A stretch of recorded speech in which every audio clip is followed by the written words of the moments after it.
Welcome back. This is the Anime Owie. Welcome to part 2 of Himawari the Sunflower. I didn't realize I was over the 30-minute thing. That's too slow. That's not good enough. Took my shirt off, wrapped around my hands, then tried touching the handle again.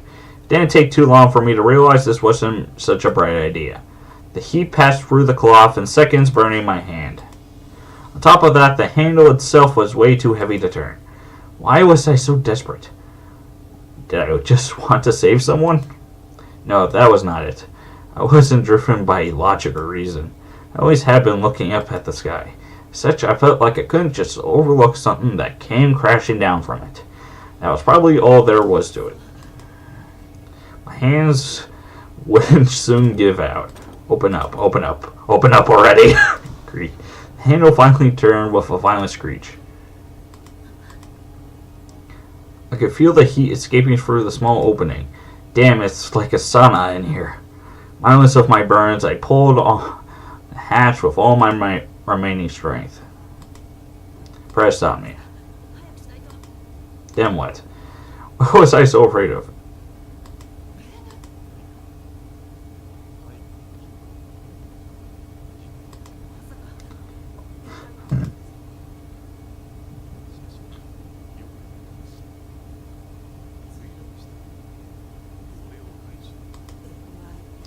The MIB. Man in Black. The man. There's nobody in the background. The frick. No, I don't have any river that can do that, sadly. Secret organization responsible for couplers run by man dressed in black. They dealt with extraterrestrial beings within the shadows of society. Of course, nothing like that actually exists in the real world. It was just an urban legend birthed by the fact that men dressed in black were commonly seen around UFO sightings. An urban legend, nothing more.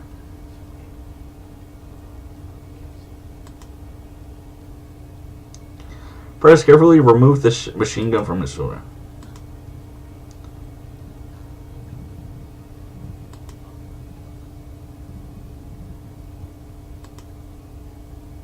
Is that really how it worked? That's precise. Press readied his gun and turned around. A quick flash of gunfire. Part of the tree that Press was aiming for at shattered with a crunch. Its branches scattered in the air, exposing the torn skin of its trunks. I was right. There's no way that thing was a fucking pillow.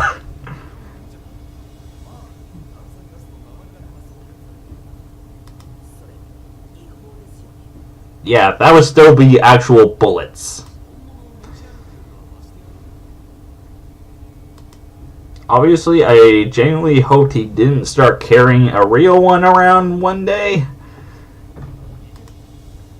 Couldn't see anyone under that tree. Speaking of which, it looked more like an apple core than a tree right now.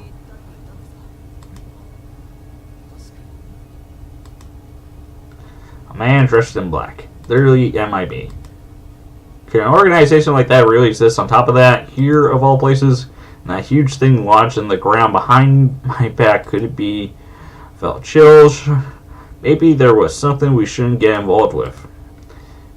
Didn't I swear before that candle track that I would go forward? That I would aim for the heavens? Then what was I waiting for?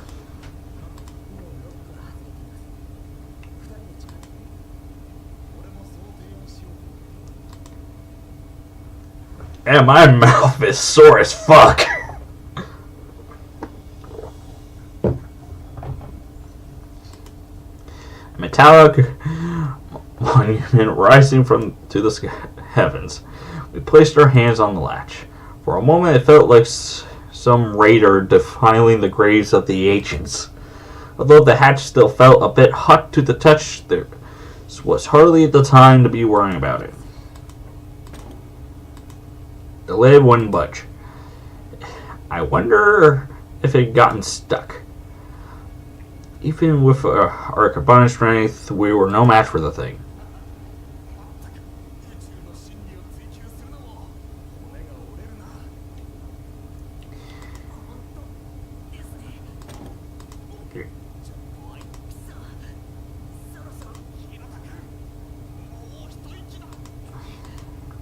I gathered all my remaining strength and pulled. The hatch creaked open with a piercing sound.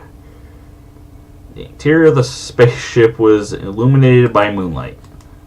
I felt vertigo taking its hold. Not because of the light, though. It was disorienting by the sheer mind-boggling reality of what lay beyond the hatch. It still would have made far more sense for there to be aliens inside. Instead, moonlight filtered in through the open hatch, illuminating the girl's features. He dissipated into the night. The hair covering her cheek moved just a little. Her blindly silver hair reflected the moonlight.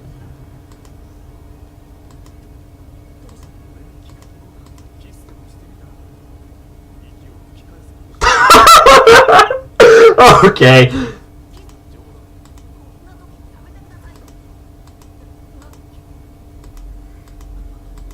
She was still faintly breathing. She was still alive. Whoa! Huh? This girl's face was right before my eyes. A pair of red eyes gazed upon me. I felt like I was gazing into flames. The girl leaned over closer. Her vivid crimson eyes bore into me. Well, I can't even keep my balance. I embraced her in the spur of the moment, however that turned out to be a mistake.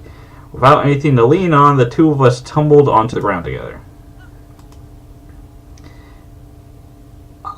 More importantly, how does she know your name? There was a rabbit living on the moon. I'm fairly sure most people have heard of the story. Anyone who has ever gazed upon a full moon at night has at least thought about it. There was a rabbit living on the moon, and it was working on a rice cake with a huge pistol. Pat, pat, pat, pat. Forever and ever without a halt. The sight would always make my heart ache. Isolated within a boundless white landscape, a lone rabbit kept making rice cakes. Was there meaning behind its ordeal? I mean, wasn't it weird rabbits couldn't possibly eat rice cakes? Then who did it make them for? I doubt even the rabbit itself could answer that question. But continue making cakes anyway. Pat, pat, pat, pat. Forever and ever without a halt. Though, didn't the inhabitations of this planet do the exact same thing too? They strove to live their lives without truly understanding the meaning behind it. Pick, pick, pick, pick. Forever and ever without a halt. Atop this vast blue planet. The canvas of the starlight sky extended before me as I opened my eyes. I must have fainted. Wait, what happened? I had plenty of things to consider, but no doubt about that, but at this moment I only felt like looking up at the sky. With the moon this bright, it wasn't really the best of nights for any sort of astronomical observation. However, it was the perfect night to gaze up at the stars. Only the stars and the moon. Well, not quite. Someone else came into my view. Who could it be? I felt like I know her for ages, but at the same time, I couldn't have sworn I was seeing her for the first time. That was how we met. Me and Aries. The name given to one of the 12 zodiac signs. On that night, I met a girl carrying the name of a constellation.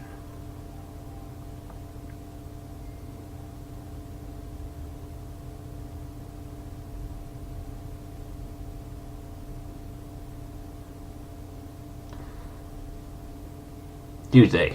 That's all I can say. Ellipsis. My first memory was of the starlight sky. Just the stars and the moon, nothing more. Myriads of stars all gazing down at me.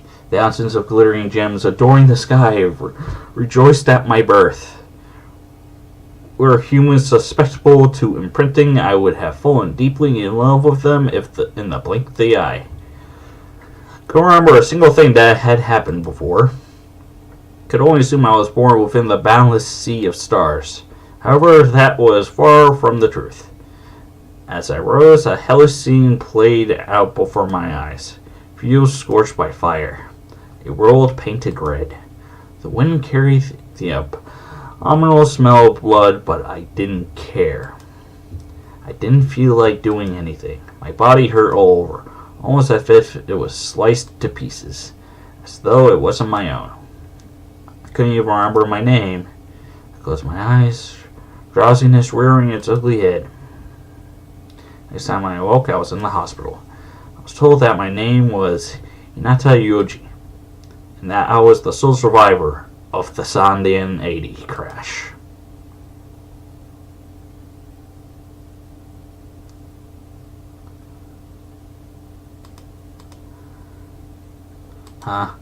Why on earth was I sleeping in the living room?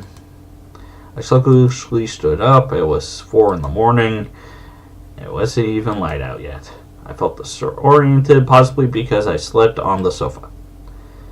I felt like I had the strangest dream too. What was it about again?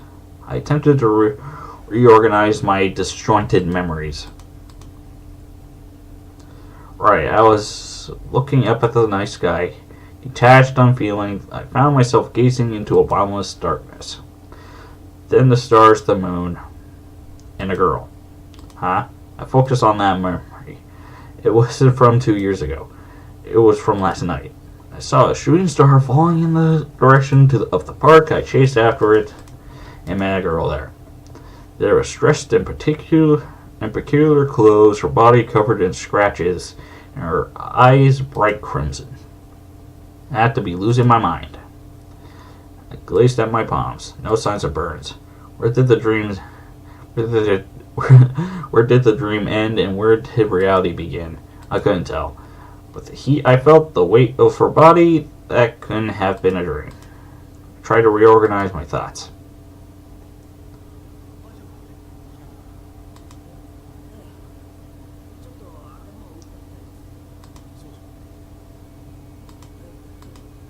The girl, Aries, was laying on top of me, having lost consciousness once again.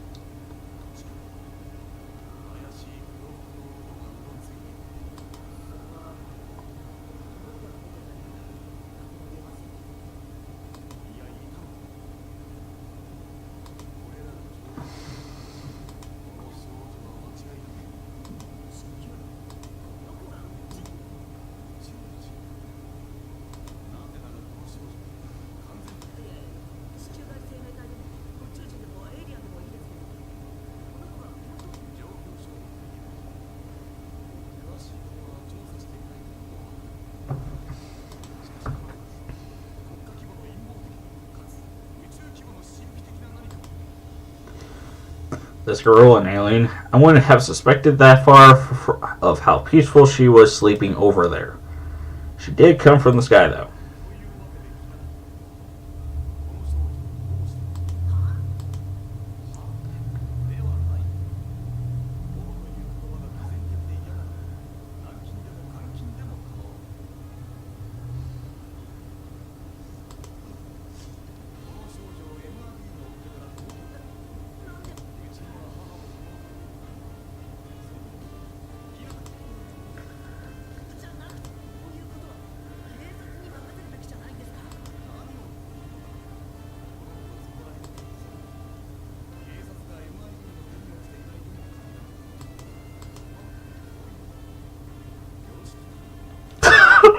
Okay, sorry, but I have a mother and sister, and you live alone, so you take the girl with you. So basically, that's all he said. We definitely had the conversation looking back on it. I sometimes got the feeling he had a screw loose, this guy. Then again, that's hardly anything new at this point. Anyway, that was 3 hours ago, and now here I was with a mysterious young girl under my roof. Though she still hadn't regained consciousness, I decided to tuck her into bed and just go lay down on the sofa. Glanced at the ceiling. Should probably go check on her. Either way, I decided to go upstairs to the second floor at least. There were 4 rooms on the second floor, but only my room, the one furthest down the corridor, was currently in use. If I opened that door,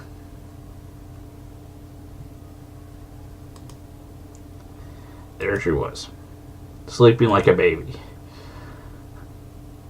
Didn't you think you put a blanket over her? Like, what? And is that a school? Never mind. My hope for all this to be just a dream crumbled to dust just like that. Seriously, what was up with this situation? A young girl in a bachelor's room, sleeping all defenseless. Man, this was making my heart hurt. I should have let her sleep for now. And she's blushing when she said it. God fucking damn it. Did she just say something? Was she just talking in her sleep? Her lips partly slightly, almost as if she was trying to tell me something.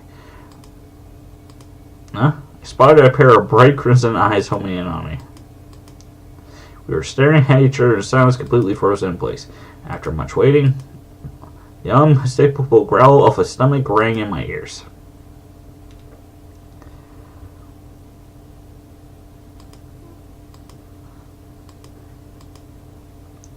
What was I supposed to do here? She was standing there staring at the cup of hot milk. I wish I could cook something for her, but unfortunately my culinary talents were lacking, to say the least. How should I break the ice? Our eyes met. For a moment I lost myself in the crimson of her irises. I could have sworn I saw this color before. Wait, this wasn't a time or place for a staring contest.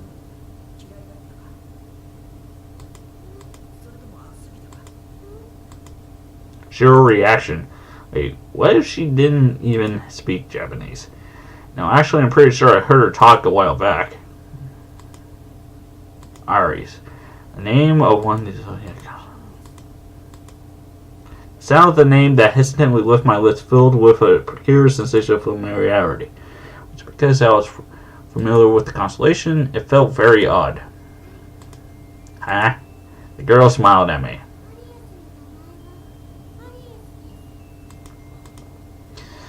It almost seemed like hearing her own name had brought a smile back to her face. At least the change happened fast enough for me to be under that impression.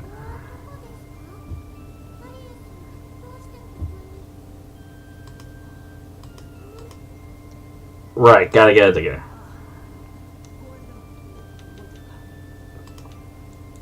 Yes, we manned the memorial park chasing after a fallen star. I came to meet a girl named after a constellation. It wasn't an encounter I've forgotten anytime soon. I doubt you'll ever forget that.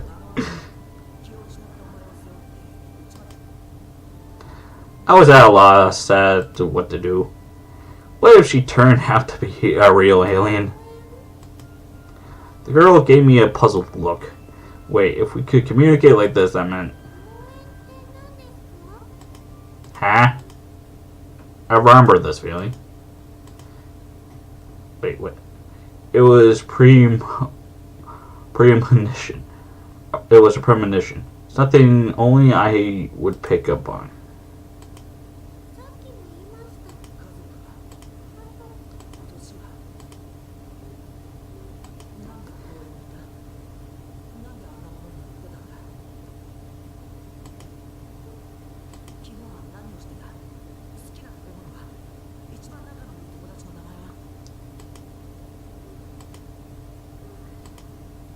Just as I thought.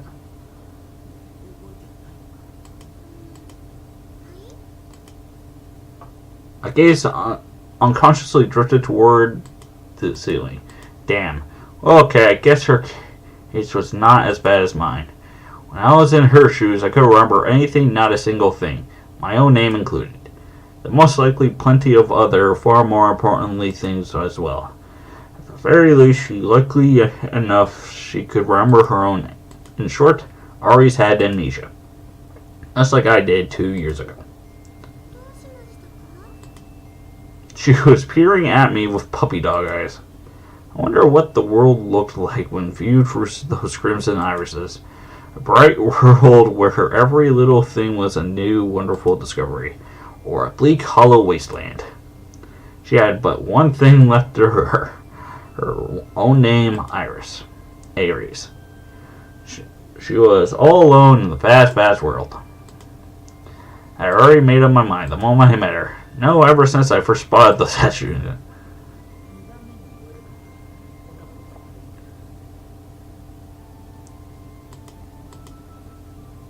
This had to be fate. It's so...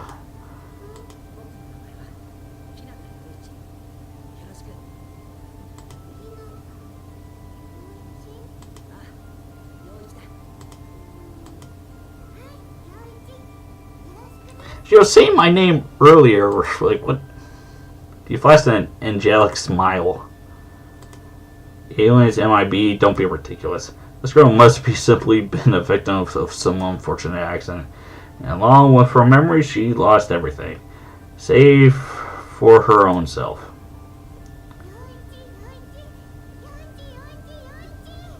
What the fuck's going on? She frowned and gave me a concerned look.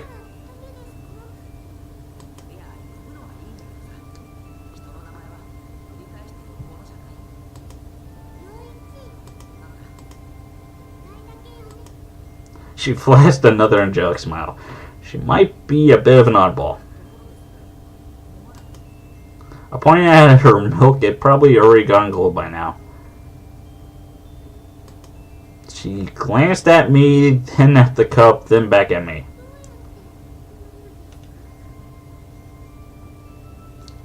I'm so confused. I literally can't comprehend what the fuck is going on. Can amnesia make you forget stuff like that?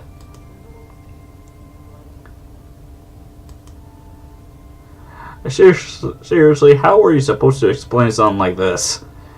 To not be able to do something so basic, could she really be an alien after all? Oh.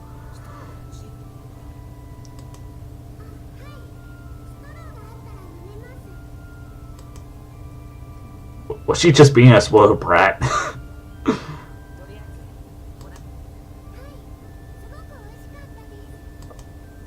The straw circled around in the empty cup. It was so mysterious. She knew what a straw was and how to use it, but all memories regarding her own identity were seemingly gone. It was the same for me. That's amnesia for you, I guess.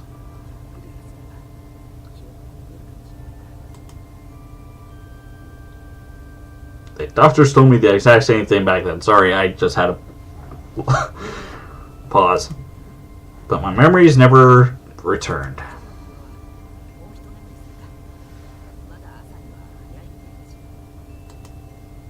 I wonder if mine were too just empty words. Still, there was always the possibility that it was a temporary form of amnesia. In my case, I guess it wasn't.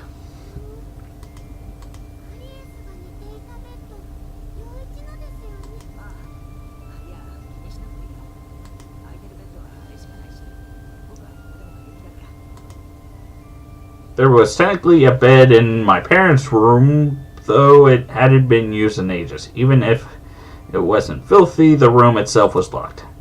And it's not like we could start cleaning the room now anyway. Still, sleeping on a couch wasn't the most comfortable things, I'll admit.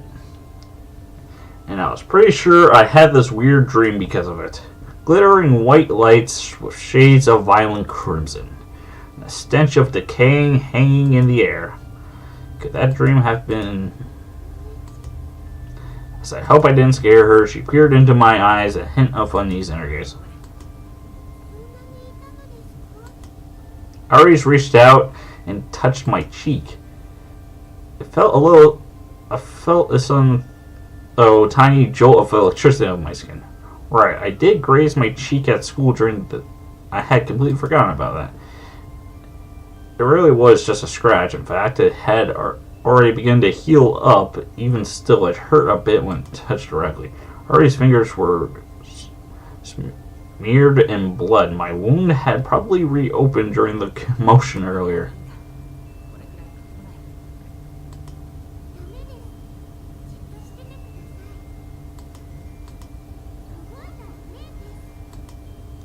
Did I have error somehow? Her face just gently crossed me. I felt warm and comfortable. Careful that her still hurt. The pain was gone. She withdrew her hand.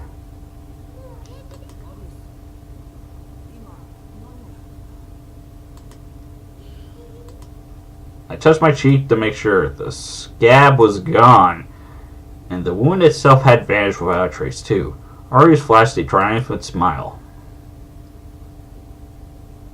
In the end, I had to leave Ari's on the first floor as she simply refuses to take over my bed. I could see the first light of dawn filtering in from outside.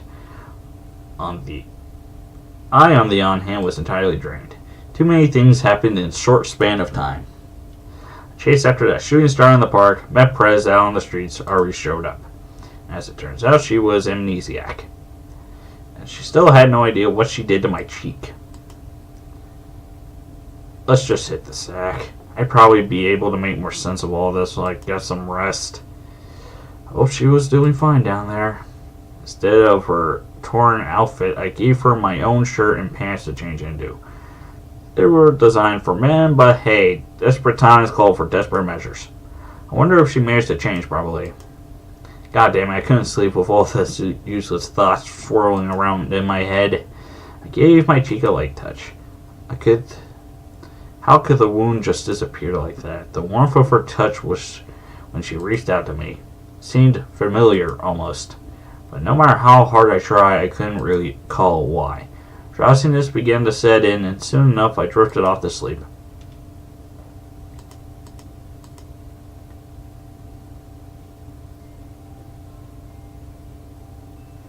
I felt her touch on my skin. Tiny, delicate hands touched my wounded knee.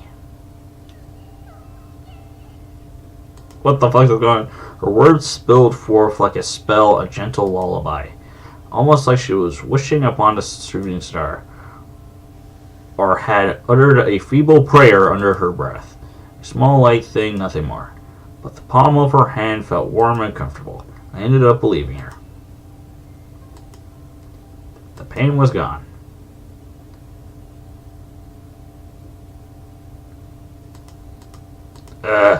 Listen, morning already. I came to in my own room. My body felt sluggish as I woke up. What time was it? Wait, what? It was already past noon. That's odd. The alarm clock show woke me up like usual. Good thing it was still spring break. Could I have turned off the alarm while I was still half asleep? I tried remembering, but I guess, huh? I went to get the door, still scratching my head, and I get the feeling there was something on my sofa that normally shouldn't be there. An ominous feeling crept its way up my spine, and I turned around. I see she did not wear the pants. I had completely forgotten about her. Honestly, I thought I was still dreaming is all. Her name was Iris, right? Well, at least she changed into some clothes, but why didn't she put on pants? I guess I could understand if she had a dislike for men's clothing, but still. Shit. If someone saw her, I'd be done for. I'd be leaving this place in handcuffs before I had the time to say anything to myself. So yeah, this is bad, real bad. Seriously. This was hopeless. Okay, here was what we were going to do. Operation Sweep It Up under the rug. Sorry, this is an emergency. I took the sleeping Ari in my arm. And for the love of all that is holy, don't wiggle around like that, especially in those clothes. Good, I managed to hide her in one of the rooms in the back. That should do it for now. At the very least, it should be enough if someone had to come into the living room. A third ring at the door urged on. Only Asaka could come over at a time like this. But wait, didn't she say she was busy? So maybe it's Prez. Prez was the only one. as well decide to break my door down if I kept waiting for him too long. What? I could...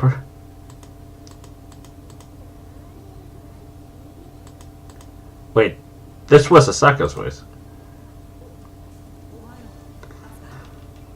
And that's going to be it for now. This is the Anime Alley signing off. I hope you enjoyed the 2 episodes.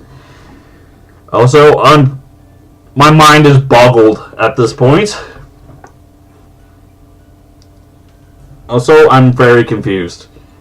I don't know how to process anything here. I hope you guys enjoyed.